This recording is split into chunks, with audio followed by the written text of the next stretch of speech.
Welcome to Tuesday at 7. Today we are meeting with a artist who is at the beginning of her journey.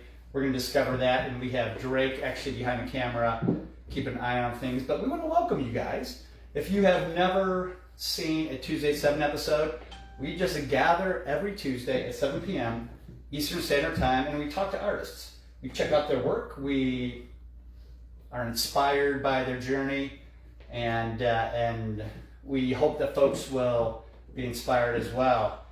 And what we also do is we encourage people to share these interviews, because when you share the interview, it gets some more eyeballs on their stories and their journeys.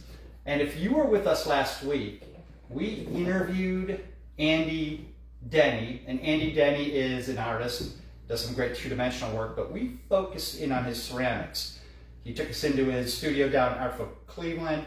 He was throwing some pots. We were talking about his long-term training from the time that he entered college to the time that he's teaching now. And it was a great interview. Thank you, Andy, for sharing your story and for sharing your art. And if you shared that interview last week, your name is in this hat. So thank you everybody for sharing. But we're gonna let Beets go ahead and just choose the winner for Andy's artwork. Alrighty. I am too dyslexic to read that. And the winner, Dalen Blazak. Dalen Blazak, thank you for sharing. Dalen is a younger artist as well. She's in her 20s. She does props. She does effects, and so this is actually a perfect win for this episode. But we're starting here. We're kind of starting off the summer. Yesterday was Labor Day. If you wanted to date stamp it, it is the end of May 2024. And what does that mean for you? May is so busy. I had finals, and then right after finals was the 24th, which is my birthday, so I'm 19. And yesterday was my dad's birthday, so just eventful. It's summer, and also summer break. Although for me it's a week and a half because I go to a trade school, so I've got too much happening in such little time. Because I do face painting at the zoo, and just doing too much. You got all kinds of great things going on. Now, tell us about where you're training right now. I'm going to Douglas Education Center in Monessen. I'm in the Tom Savini program, which is the special makeup effects program, and it's special makeup effects, props. There's a small costuming aspect, but not too much. I enjoy it. It's a lot of sculpting and lots of really hands-on stuff. And we always, at least a joke that I have with my classmates is we go there for Tom Savini, but we stay for Jerry, because Jerry Girdley, He's the big name that's there, and he's the best. Jerry's my favorite person. He's such a good teacher, but... And I want to get into that, because there's a lot of effects and a lot of filmmakers that have years and some decades of experience. Even my mentor had been in it for decades before I ever learned from him. And there's only a few of the community that are formally trained, and I want to kind of pick your brain a little bit on that. So somebody right now you're done with your, are they semesters? Yeah, I'm done with my second semester. I'm on my third. I am dauntingly halfway through. Now, when I asked Beets, I was like, tell us just a little bit about, it could be a couple ideas about how to name this, and you said props and costumes. Now I want to go there, but with Tom Savini, you're also learning makeup. Yeah, I went for makeup, but I like the costuming aspect, but that also it borders with facial prosthetics, and there's lots of character. Doctor Who is what got me into effects, and I'm not a big horror person. I can count the amount of the horror movies I've seen on one hand. It's not many. But Doctor Who's what really got me into it, and I'm just fascinated with the characters and the design and how you can not only tell a character's story and personality through the clothing, but also through just alterations physically. physically, and I love that, and it's so much fun to have these big elaborate characters with these complicated prosthetics. So to me, it's like partially costumes. It's kind of hard to differentiate the two. No, I love that because I think what we're doing is we're telling a story about a character using clothing, using hands, using gloves, using face, and sometimes I think costuming and prosthetics and the design overlap. And we encourage you guys to ask questions along the way. But we have been following, and I don't want to go into that, but before we go to that, both your Instagram and your Facebook you go by Beets. Yes. Is there a story behind it that you're willing to share? It is. It's a little weird. So my mom and my dad technically didn't name me on technicality. They had my mom's friend from law school come up with the name because I don't know why, but because I was so gentle, they called me Lily. But I just like the nickname Beets came up a little later. All my nicknames come from Barlow, and I got so fed up with Lily because I'm Lily B, the other Lily, that Lily. Typically the weird Lily, the one that people in my classes was like not their favorite because I'm always a little out there.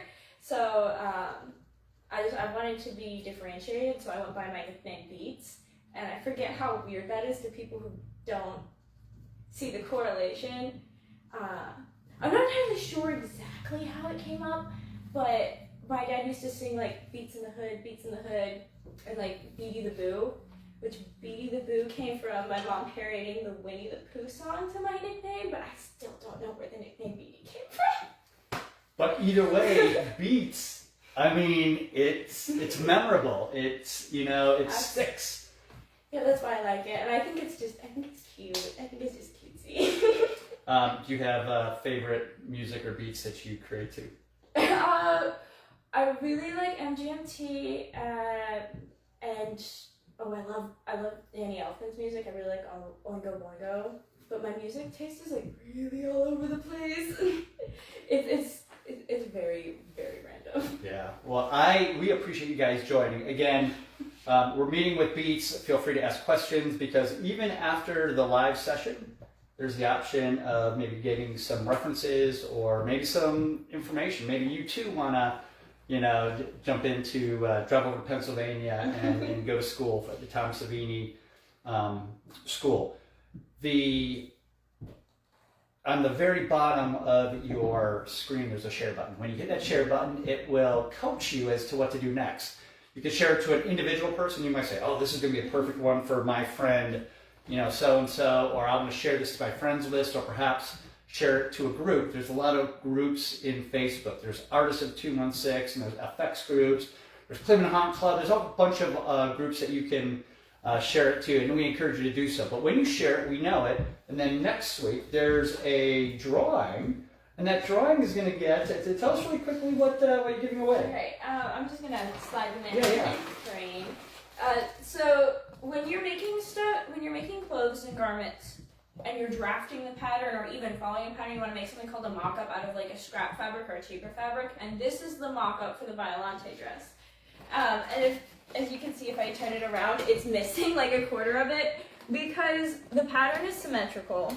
So if half of the dress works, which I was testing for the front and the sleeve, there's no point wasting the material on the rest. So yeah, it's just a fun little piece of the process. And so if you share this, next week we'll know it. She's going to sign this. We're going to put it in a nice kind of cool box. We're going to add something else to it. And if you win, you get an original piece of artwork from early career with Beets. Tell us a little bit about that character, because this is what may have kind of connected us to, and that is collaboration with Ted Sikora. So Ted is the creator of Upama and The Hero of Tomorrow and all that fun goodness. And when I got a hold of the Tap Dance Killer series, I really liked the design of the character Lizzie, which is where this comes in. I spent about, I would say like a year and a half figuring out how to make a wig so that I could cosplay Lizzie because I couldn't find any wigs that matched. her hair, so I made this out of acrylic yarn. Ted saw this and he like became aware of me, I guess. And he's been following my artistic journey since, and recently, because he had debuted a new character, he had asked me to cosplay the character at a convention to be like kind of as promotion. And part of the I'm Hispanic or Latino, I'm Puerto Rican. I don't know where that falls. Some people say it's both. And his character is also Latina, and it just, if the stars aligned and it fit, and Ted commissioned me to make Violante. I made the dress in about 2 weeks. It was 90 hours, and this is the early stages of that labor of love. Now you have a photo. Yes. Okay, you want to pull up that photo? There's going to be some folks that look back and say, don't know exactly what we're talking about, but we'll pull up a photo so you guys can see that connector image and how Beets went ahead and... So there is the final product. And I had not only made the dress, but the belt there, I made the bones out of popsicle sticks and cotton latex. My favorite, Beets. Turn. Yeah, perfect. Out of popsicle sticks and cotton latex, and yeah, no, it was a lot, and I am so proud of it. I think this was my best to date. So before we leave this character, this was the mock-up for this dress, right? And then you finalized this dress, and then you had to design. It wasn't just costume. There's also, I see that there's a wig. I see that there's a painted face. Yeah, tell us a little bit about finish. The wig it's just your standard $9 synthetic wig from Amazon. This one didn't have bangs, so I had to cut the bangs into it. And the makeup is Maron water activated paints, and Ted had emphasized the importance of the makeup, so I try to get it as close as possible to the comic cover that he had sent me for reference. And also the hands are done. Yes. Are those gloves or? They were supposed to be gloves, but the gloves that I had initially made kind of were not. They weren't great. I'm really bad at making gloves, and they did not last for a second wear. Because this is a few days after the convention where I went and got this professionally photographed. So the closest thing to black lace was body paint. Love it, love it. Real quick, we have a question from Karen Murphy. She's asking what your favorite media to work in is. I like sewing. I like fiber art specifically. I really like, because fabric's one of those, like, it has its own personality and it has a mind of its own. And it's so frustrating, and it's more rewarding, so that's my favorite. Cool. Yeah, thank you, Karen, for that question. Keep them coming as well. I mean, even if you're not watching it live, shoot over those questions because we'll be able to respond to those as well. So today we're with Beets Barlow. She is talking about, she just finished her first year at Tom Savini. It's the Douglas Education Center's Tom Savini Special Makeup Effects Program. Gotcha. So there's the larger descriptor. Yeah. and Beets is here from Northeast Ohio. She just shared that she's on the front end of her journey. But by designing some looks and already getting some local attention here, I mean, that's a strong start. I'm very proud of it. I feel like part of it was just because, me and, I wouldn't say friends, but I was on Ted's radar for a little bit, and I like to do little things with Lizzie, and like his characters are they're so fun and dynamic. So I did a sculpt of Lizzie, I did a sculpt of Hurricane Lizzie and had sent that to Ted, and I think that's what that was right before I got the commission for this, so I think that's what just kind of made it happen. I'm sorry. Here is a little known fact, and some folks may know this too if they've seen some of my content, but actually I was killed by Lizzie. Did you know that? I was killed by Lizzie. So tell us, Lizzie, and you have a sculpt of her? I don't have it here because it would not have survived the car ride. Okay. Her, the armature wire is very thin and flimsy, and the clay is very heavy. And Yeah, no, I wanted to bring her. So Lizzie is how would you describe that character? I mean, I would describe her as like a clown character, but she's just genuinely, I just love the colors. She's really fun and loud, and I just she has these long arms, and I mean she's violent, and she shows up in his comic books and I don't say comic books, his graphic novels, and she killed me. Lizzie killed me in one. Tell us where this whole journey started. Like how early were you gravitating towards this? Like costume, like cosplay, or like the character? Either. Because Lizzie is my second cosplay, technically speaking. I had done Sally. I wore Sally to a convention, and at that convention, I got the copy of Tap Dance Killer. And the moment I got home, I knew I was going to make Lizzie's wig because I wanted to learn how to make a wig, and I thought she would be a really fun start. So the moment I got home, I knew that was what I was doing, and it took me about 1.5 years to actually figure out how to make a wig. And between that time, I think I was working on another costume, but Hurricane Lizzie is my second costume, and I think I'm the first person to ever cosplay her, so that's really fun. I just like the bright colors. I really just gravitate towards the bright colors. I wanted a fun challenge, which for me was this wig. You know, pull that out, because I'm going to grab this here real quickly.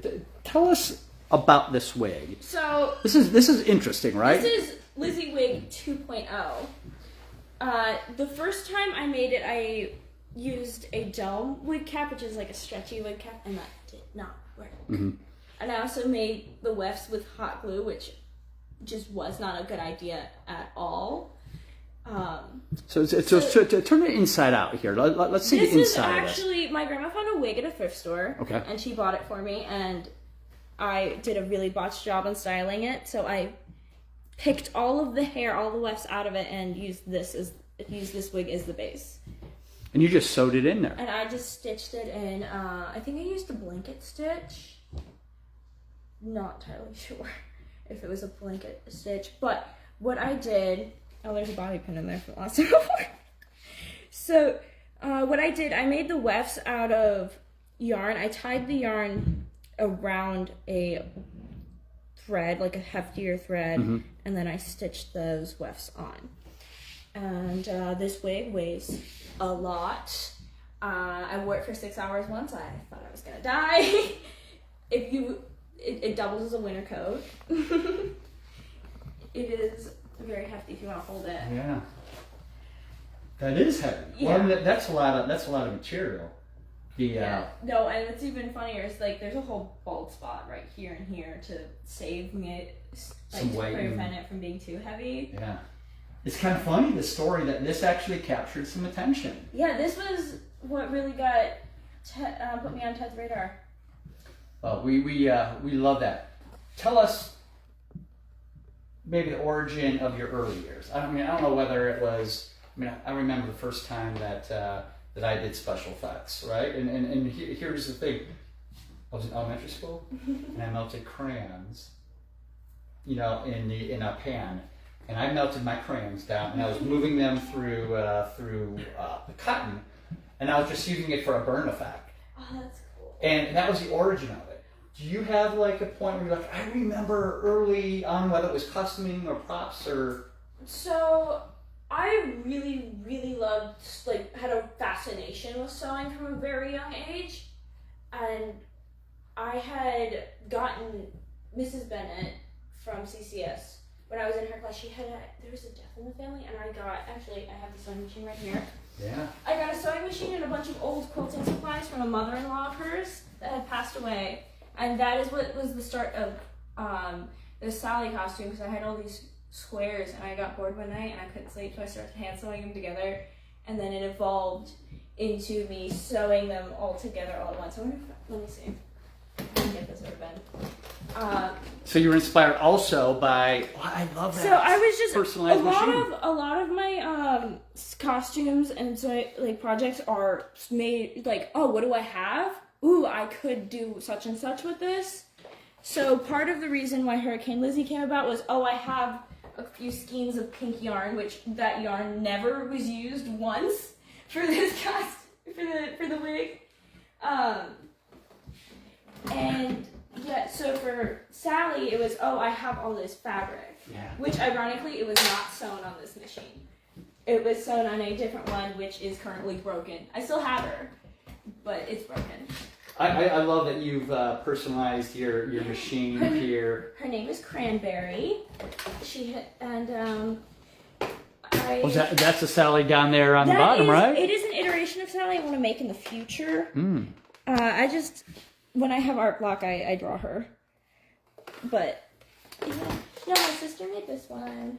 That sticker for me.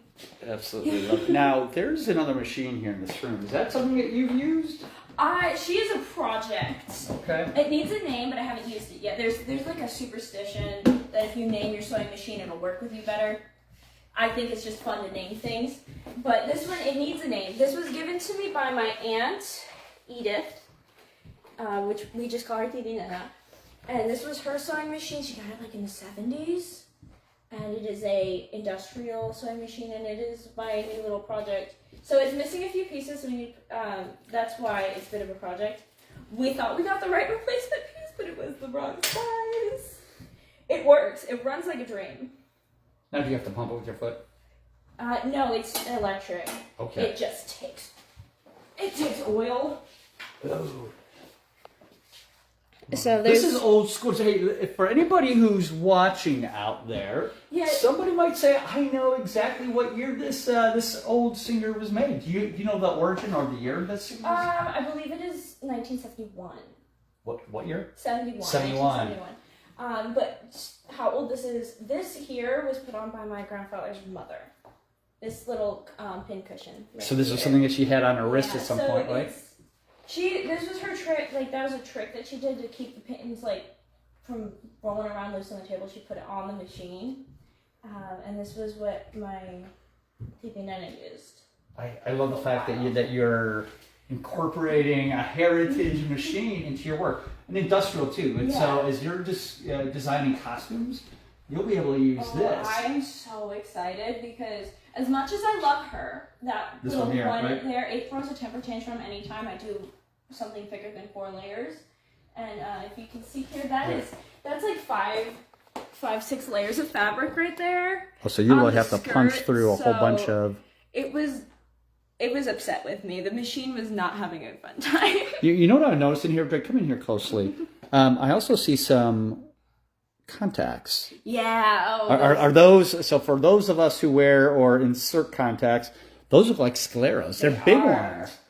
They were difficult. They were fun to put in. Like they're just, without them, the violante just doesn't work. Yeah. So they were pricey, but Ted paid for them. So you got them in. How were they a bear to get out? They were easier. They were so easy to take out. They just pop right out. They actually kept trying to escape while I was wearing them, and I had to dry your eyes out to bed, so I had to keep like eye drops handy. But they're not as bad as they look. Sclera contact lenses, FX lenses, are extra big, and so they cover a large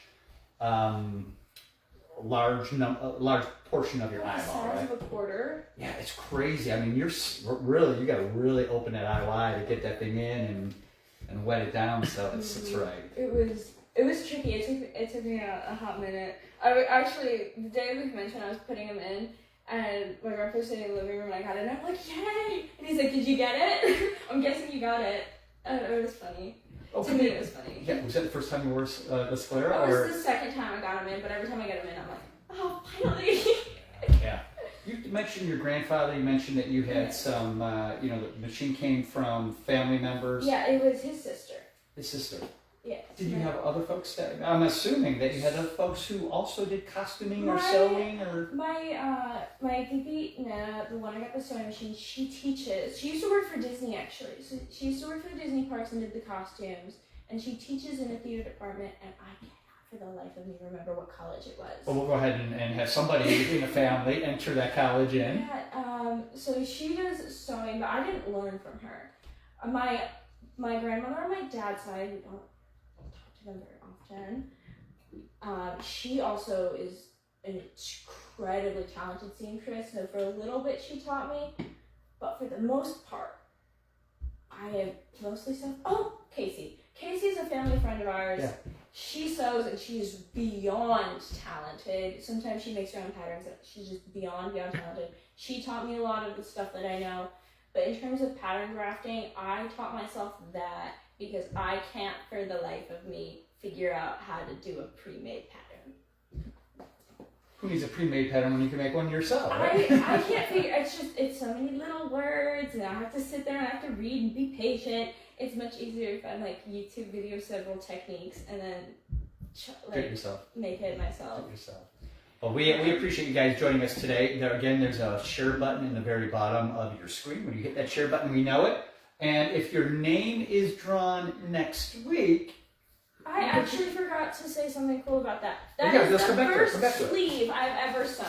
this sleeve. This is the first sleeve I've ever sewn All on right, anything. take us there because I don't know what I'm looking at, right? I mean, So it's called a leg of mutton sleeve, and it is a type of puffed sleeve. So this is my first time sewing sleeves, and I did not.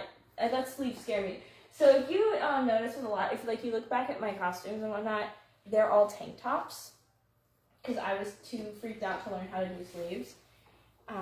But I figured it out for this one. This is my first time doing a sleeve, and it turned out really clean, and I'm super proud of it. So yeah, if you have this is one of my firsts.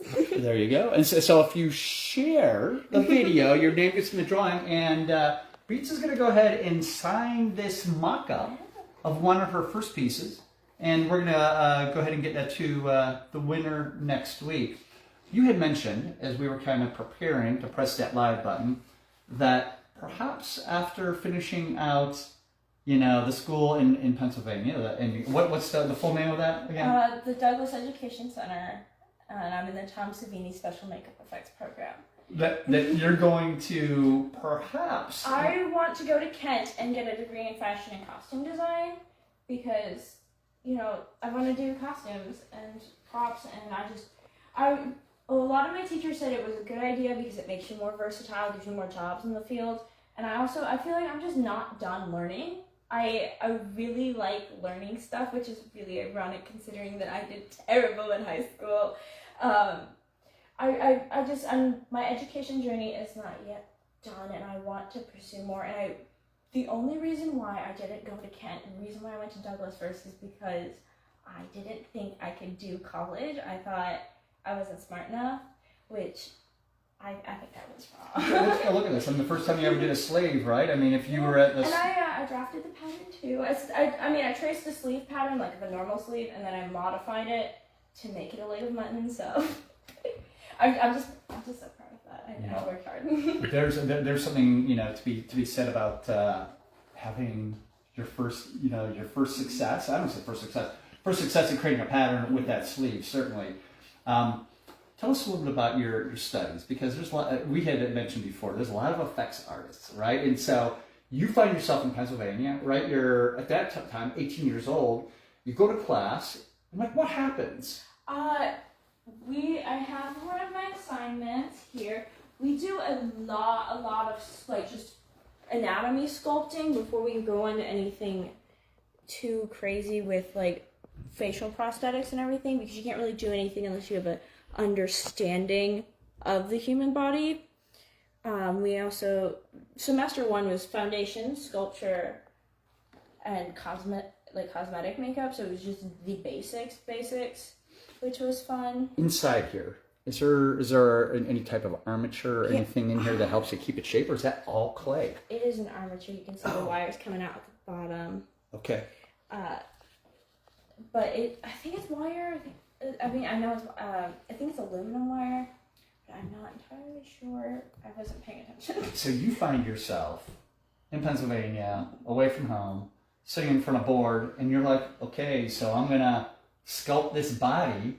Did it come naturally, or did you really have to kind of focus in and struggle through this challenge? This is actually my assignment for semester 2, but this is very similar to the sculpt I did of Lizzie, except this one's more sturdy because it has 4 points of contact to the board. No, That's pretty cool, isn't it? I found that the female figure is super, like, because it's just, like, it's more flowy. I feel like I get more movement out of, like, when I do the female anatomy in figures. Okay, don't do yarn wigs, because this happens. There's just yarn everywhere. How long did the wig take? It took like about 2.5 years to, like, figure out how to actually do it. But I want to say, it's been a while since I made the wig. I want to say like a month or two, just between like high school and all that. Because I was in like my sophomore, junior-ish year when I made it. So you also find, and we encourage you guys to ask questions. We'll post some things too if you know the topic is right. You find yourself sculpting. You find yourself. I saw some pictures that you were also doing some life casting. Yeah, I have that in the back of my car actually. Do you want me to grab it? Let's go. I'll go grab it from my car. We're gonna follow you out. Oh, you're We're gonna follow you right on Let out. me find my car keys. All right. I have. And I absolutely, because now was that was it? Were you cast or were you casting somebody else? So we all took turns casting different people in class. Mm-hmm. So we were paired up in groups of 3 because we had one person doing the casting and one person like just making sure no nose holes were covered. Yep.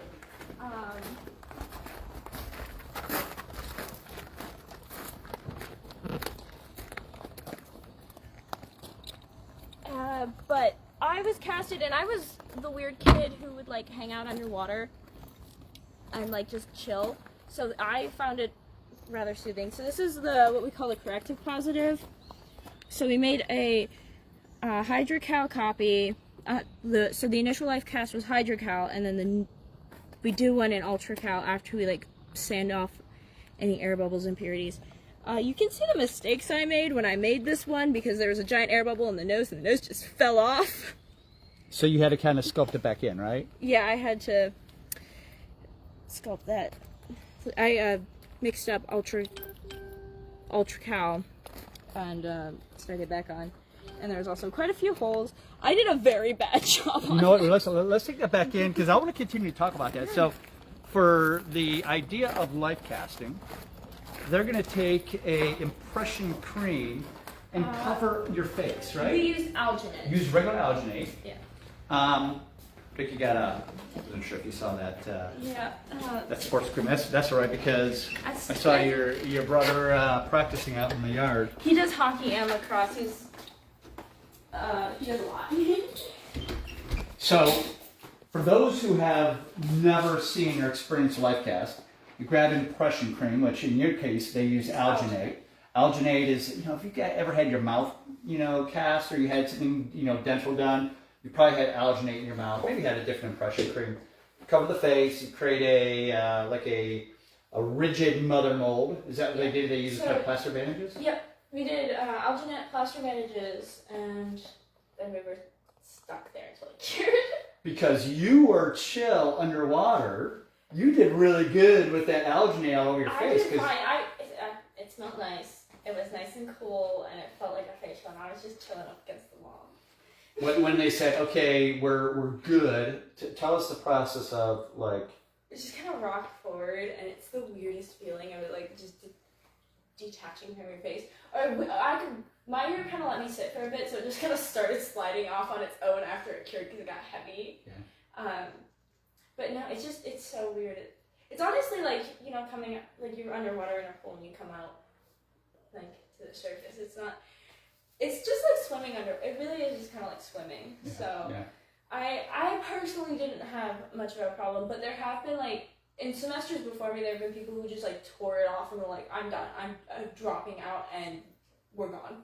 And I think there's something to kind of checking out, somebody's tolerance, right, to being under, because if you've never been under alginate, you've never had your face cast before, and then you don't know what it's like as you're casting other people's face. Yeah. And so the process, I think, is that's a good train for folks. That's why I appreciate that this aspect has formal training, because like stuff can go wrong with that. I would say you'd have to be very oblivious to like suffocate someone during a life cast, but you have to be careful, and it's good. I like the security knowing that when I had my people working on me, we had the instructor there, because when I was doing it, someone did almost put a plastic bandage just over my nose. But no, someone said it was like a rite of passage to have the prosthetics and the life cast done on you. That way you know what's happening to other people. Like, if you're going to do this to other people, you need to do it too. Yeah, exactly right. So for those who are interested in, right, and so as you come out of the cast, right, and you come down, you have that perfect impression of your face, and at that point, that's when you make the positive. So you pour, it was hydrocal into first, and then you made an ultracal second. So we did hydrocal because like there's going to be air bubbles. Yeah. You put Vaseline on the eyelashes, so it looks so gross when it comes out of the mouth, because your eyelids are just like kind of covered in this like lumpy mountain. That's what the alginate picks up, is just the impression of gelatin. So you have to sand that away. Any bubbles, any acne, because sometimes like that changes the texture of your skin. So if you have like any really profound acne, you want to sand that away. And our bald caps left some wrinkles, which you can still kind of see on this one, because I felt that it was not. So this is probably, was this the edge of the bald cap, or was it? So this was the edge of the bald cap because you had to hide your hair. As the edge of the bald cap, and I personally, I'm not sculpting prosthetics that are going to go back into my hairline, so I didn't worry too much about sanding it out. I also kind of ran out of time to make it look pretty, which is not ideal. It looks pretty nice for certainly for the first face cast. And so, have you sculpted on this one yet? I have. I did. My most recent post, which was my post for final, was this like, I'm dubbing it the flesh quilt, but really I had art block, and the only thing I know is fabric. We'll say it's inspired by Monster High, just so that I sound like I've got something prepared. But it was foam latex, and I had sculpted different segments, and then I kind of made some wrinkles in it, and I wanted to go for like popped stitching, like bad stitching, and I feel like it turned out a million times better than what I was expecting, because I wasn't really happy with the fact that I didn't have much behind the design, because I normally put a lot of thought behind my designs. Did you sculpt the stitches, or so you actually stitched the stitches into the sculpt? It took 4 hours straight, no breaks, just stitching. Yeah. So I know that there's a bunch of people joining, and we try to stay within like the 45-minute, 50-minute mark. It feels like a time warp because we're already 40 minutes in. Oh, really? Isn't that crazy? Oh, that went by fast. It certainly did. And we know that you have some other stuff that we want to make sure that we get a peek at before ending. And we're going to ask a few more questions regarding your study at school as well, because I'm interested in what it is that like you're learning that we may have missed out on, or if all of our effects journeys are kind of similar, where it's like, yeah, you start by painting, and you start by life cast, and you start by making foam latex appliances. But we're interested. I'm going to get back to that. But give us this is Emily from Corpse Bride. It is the only reason why I'm showing this one off is because it's the first cotton and latex esque thing I've done. This is the inside of it? This is the outside. So Emily has like a tear where her ribs are poking out, and she's like a zombie. And that's the first cotton latex thing that I've done. I'm surprised it's like still there. But it's cotton latex on tulle. So the idea here was to create a gap where your ribs would be showing, right? It was supposed to be dyed black, but the dye was not taking. You can tell where it did and where it didn't. Tried. Yeah. But I have the two that I really am most proud of that I brought. Beets, before we go there, do they have a name for that? Using the latex and the cotton? Cotton and latex. Cotton and latex. We call it. There's a number of us that we call it soft sculpting. I don't know whether that's a real name, but we just kind of call it soft sculpting. In my classes, it's cotton and latex, and we have a whole unit where we make monster gloves. I hated that so much. Yeah. I sculpted a vampire squid out of it, and it looks nothing like a vampire squid. That will never see the light of day. All right, so show us this great piece. This is my prom dress. that I made, because that was like the thing I wanted to do, was I was gonna make my prom dress. So it's satin with tulle overlay, and the inside is an old bed sheet. All right, the one that everyone. So you made your prom dress, right? Yeah. Before you were cosplaying. No, this was after this was after I had done Sally, Lizzie, and Jinx. Okay. The prom dress was the next project. Okay. All right, this is the one that the mock-up is for. This is Violante. So here was the pattern for the sleeve. So I can actually, I'll take the petals out of the way so you can see it. So the sleeve was done in 2 parts because of the flower petals in the middle. So I had to. Yeah, and then the sleeve up here. Sleeve up here is the one that is. This was such an accomplishment for me, because not only was this like the first time I put this on a sleeve on a finished garment, it was done in a very slippery, difficult to use fabric. And I was gonna say, like, I am completely an ignoramus when it comes to sewing and such. But I was gonna say this is probably some of the more difficult fabric to use, because it just slides. It just slides. Like when you put this stuff together, it'll stick to itself slightly. This will it just slides. It does what it wants. Which is why I like fabric, because it's never the same. Now show us the back, because is the back probably even perhaps more complex than the front? Actually, the back is a testament to the fact of how self-taught and in my comfort zone I am in. Have you noticed a theme here? They are all corset closures. I like to use grommets because I don't have to do much math. They are very, very easy to do. You hit it with a hammer. You poke holes and you hit it with a hammer. So that is my comfort zone. So so take us there, right? Because this is something really, I think, important to me. I don't know anything about costume design, but what you're talking about is talking about a quick way to close something with a look that you like, and that's punching grommets.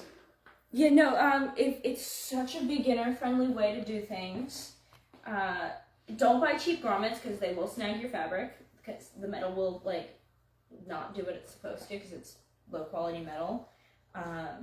But it's super, super simple and easy because zippers are hard to sew in, buttons require a special foot and time, and pullover stuff you need to get your measurements exactly right, and sometimes they look baggy. Where this, you can get a really good form-fitting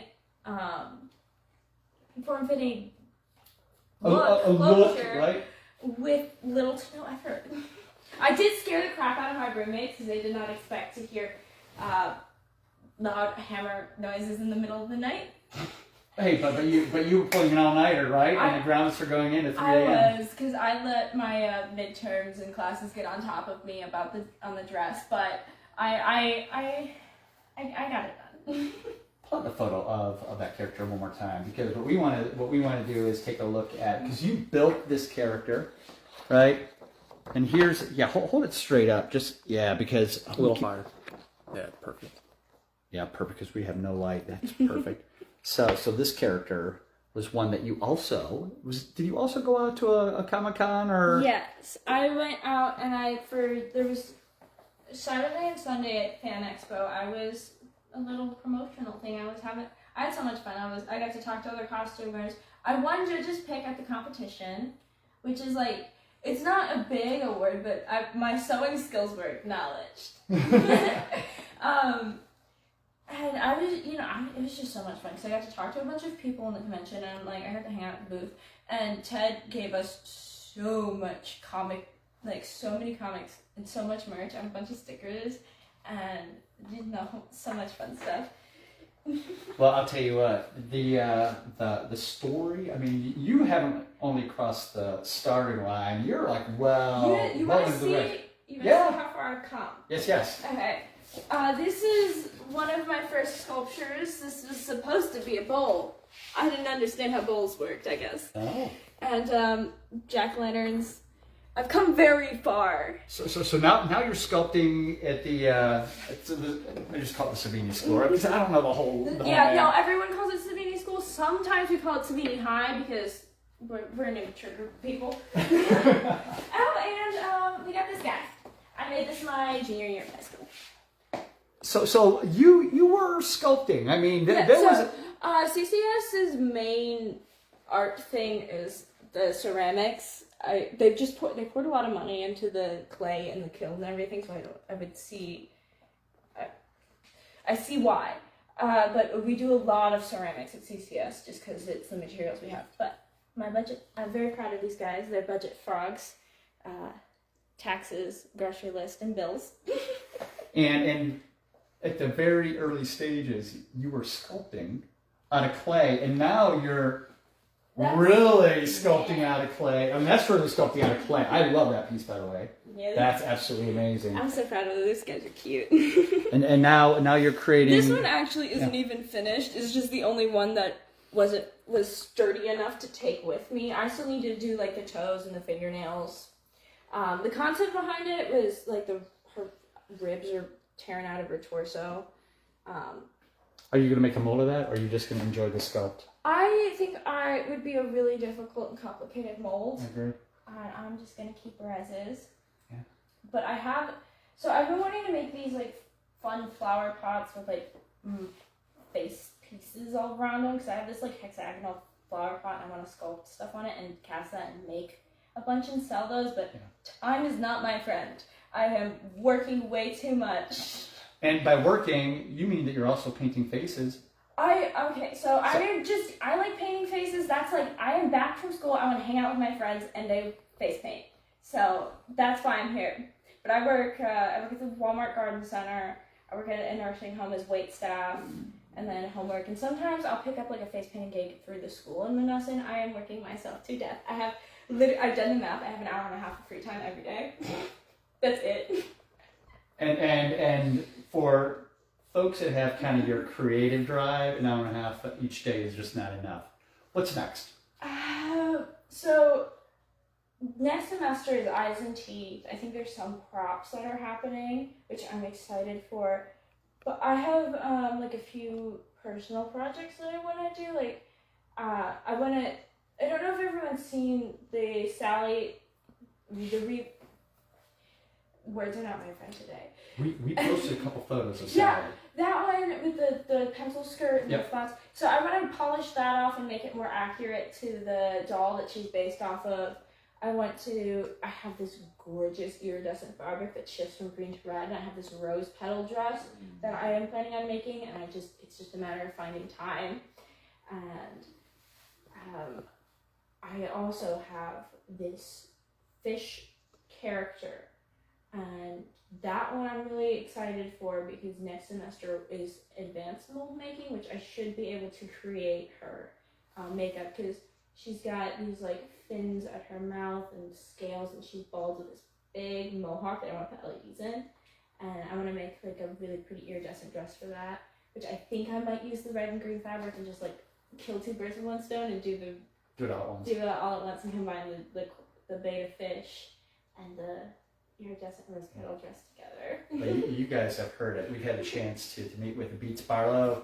She goes by Beets, so if you want to look at check her portfolio on Facebook, it's Beets Barlow. On Instagram, it's everywhere. It's all of my socials are Beets Barlow, and but they're email, Instagram, TikTok, and YouTube, and Facebook. It's Beets. Beets Barlow. Beets Y Cosplay. Beets the letter Y. And we'll go ahead and put that in here. We'll just kind of put your Instagram and the other handles out here so people can just press and see where to find you. Thanks for sharing your story. Thank you for Thanks for the gift. Thank you, Ted, for collaborating with me and collaborating with Beets, because I think that was kind of the connection and certainly, you know, our common love for effects and characters. Thank you. Thank you. And thank you, Drake, for behind the camera. Thanks to your family for letting us barge in on a Tuesday. It's 2024. We're going to keep an eye on what you're doing. Thanks for sharing with us. Thank you.